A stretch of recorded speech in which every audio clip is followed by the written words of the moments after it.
नमस्ते दर्शकवृन्द, आजको विशेष श्रृङ्खलामा तपाईलाई हार्दिक स्वागत छ। तपाई यस च्यानलमा नयाँ हुनुहुन्छ भने कृपया मेरो च्यानललाई सब्स्क्राइब गरिदिनुहोला। विष्णु माझीको नयाँ तीज गीत 2082 बजारमा आउने भएको छ।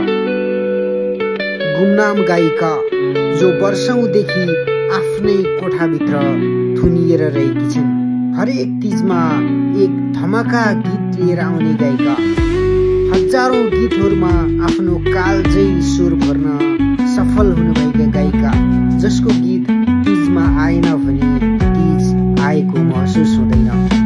यस्तै यस्तै विभिन्न किसिमका गीतहरू लेख्ने क्रममा यस सालको तीजमा पनि विष्णु माझीको नयाँ तीज गीत बजारमा आउने भएको छ।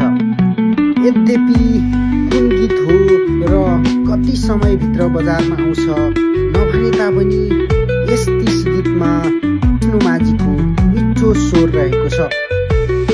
सुन्दरमणि अधिकारीको लय तथा शब्द सङ्कलनमा रहेको अब आउने गीतमा विष्णु माझीले मिठो स्वर दिनुभएको छ।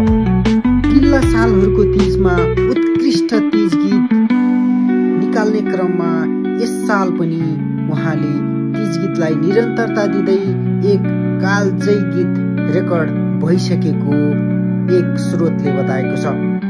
र कुन गीत हो, कति समयपछि आउँछ नभने तापनि छिट्टै बजारमा आउने हामीले जानकारी पाएका छौँ। हवस् त, आजको श्रृङ्खलाबाट म बिदा हुन चाहन्छु। तपाईँ यस च्यानलमा नयाँ हुनुहुन्छ भने यस्तै यस्तै साङ्गीतिक जानकारीको लागि मेरो युट्युब च्यानललाई सब्स्क्राइब गर्न नभुल्नुहोला। धन्यवाद।